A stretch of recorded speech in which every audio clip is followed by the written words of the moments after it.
Hi friends, అందరికీ welcome back to my channel. ఈరోజు video ఏంటంటే మా ఆయనను మా పాపనైతే కొన్ని వస్తువులు తీసుకొస్తామని అయితే డీమార్ట్కి వెళ్ళారు. ఏ వస్తువులకనంటే మా జున్నుకైతే ఇన్ని రోజులు బట్టి మేము బయట నుంచే ఉగ్గు అనేది తీసుకొచ్చి పెట్టాము. ఇప్పటి నుంచి అయినా హోమ్ మేడ్ అంటే ఇంట్లోనే ప్రిపేర్ చేసి పెడదామని అయితే అనుకుంటున్నాము. సో మనం డీమార్ట్కి వెళ్తే మనకి ఇష్టమైన పప్పులు, అన్ని రకాల పప్పులు తీసుకోవచ్చని అయితే డీమార్ట్కి వెళ్ళారన్నమాట. సో ఇక్కడ ఏంటంటే జస్ట్ పప్పుల కోసమే కొన్ని ఇంగ్రీడియంట్స్ తీసుకొద్దామని డీమార్ట్కి వెళ్తే వచ్చేసరికి చూడండి సామాన్లు అయితే ఇన్నాయి. 2000 బిల్ అయింది వీటన్నిటికైతే. సో మీకు కూడా ఎక్స్పీరియన్స్ అయ్యే ఉంటుంది కదా ఈ విధంగా. సో ఏమేమి తీసుకొచ్చామనేది అయితే చూపిస్తాను. ఇది వచ్చేసి ఏమో కందిపప్పు, అన్నీ అయితే హాఫ్ కేజీ వరకు అయితే తీసుకొచ్చారు. సో ఇది వచ్చేసి ఏమో కందిపప్పు, అలాగే పల్లీలు,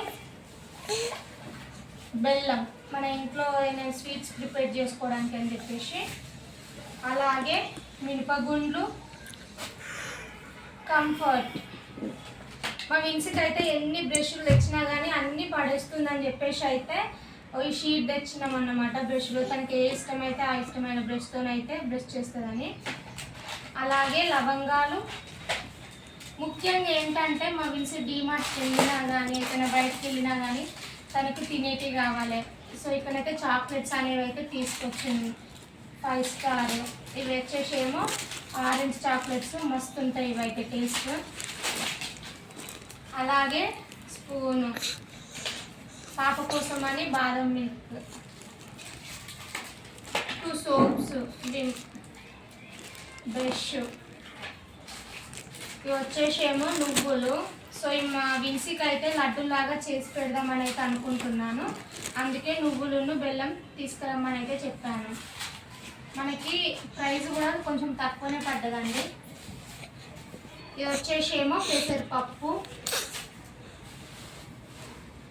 ఇది వచ్చేసి ఏమో మైసూర్ పప్పు. కొంతమంది ఏంటంటే ఉగ్గు ప్రిపేర్ చేసేటప్పుడు అయితే మైసూర్ పప్పు అనేది అయితే కొంతమంది యూజ్ చేస్తారు, కొంతమంది యూజ్ చేస్తలేరు. సో మా బాబుకి అయితే 8 మంత్స్ పడ్డాయి అన్నమాట. సో అతనికి మైసూర్ పప్పు యూజ్ చేయన్న వద్దని కూడా ప్లీజ్ కామెంట్ బాక్స్లో ఒకసారి చెప్పండి. అలాగే ఇది వచ్చేసి అయితే జీలకర్ర.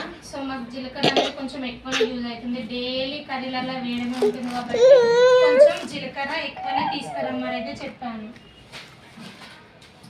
ఇది వచ్చేసి ఏమో శనగపప్పు అండి. సో అన్నీ అయితే పప్పులు అయితే నేనైతే హాఫ్ కేజీ తెమ్మన్నాను. సో ఇప్పుడు కొద్దిగా చేసి మిగిలిన పప్పులు అయితే మళ్ళీ నెక్స్ట్ టైం ప్రిపేర్ చేసినప్పుడైనా యూజ్ అయితే అయితే హాఫ్ కేజీ తెమ్మన్నాను. అలాగే ఇవి వచ్చేసి ఏమో సోప్స్. ఇది వచ్చేసి ఏమో శనగపిండి, టాయిలెట్ క్లీనర్, ఒక బౌల్. ఈ బౌల్ ఎందుకంటే వీడియోస్ చేస్తున్నాం కదా, ఏమైనా ఫ్రై కానీ ఏమైనా వేసినప్పుడు వేసుకోవడానికి బాగుంటుందని చెప్పేసి అయితే ఈ యొక్క ప్లేట్ తీసుకొచ్చాడు. సో ఇంతేనండి. ఈ వీడియో అయితే మీ అందరికీ నచ్చిందని అనుకుంటున్నాను. మా వీడియో కనుక మీకు నచ్చినట్టయితే డూ లైక్, షేర్, కామెంట్. ముఖ్యంగా మన ఛానల్ని అయితే సబ్స్క్రైబ్ చేయడం మర్చిపోకండి. Thank you for watching.